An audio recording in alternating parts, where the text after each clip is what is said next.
At ito yung mga nabili natin nung isang araw, dinala sa atin dito.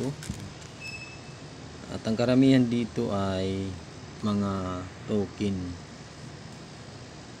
pero ito ay mga 90s 80s na mga token, mga bago pa.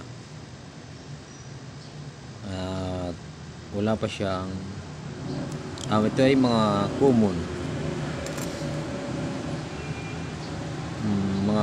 na token. Yan.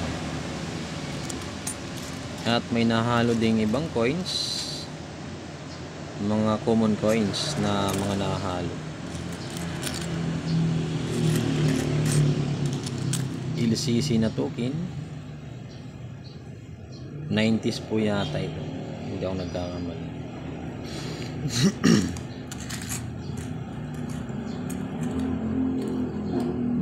Pan token, Pan family token. At ang isang ito ay hindi yata ito rito, yung Barsi.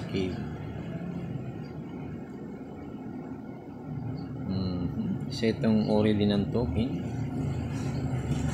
At lahat po ito ay mga magnetic. At yung mga nahalong coins, ito po ay Canada 1998, 5 cents. Common lang din. At ito sobrang dumi, pero siguro sa naano to ng simento. World token din, amusement park. May mga token din kasi na medyo may value, lalo na yung mga 1900s na mga token. So yung mga Philippine token noong 1900s, may mga military token na mga ginagamit din.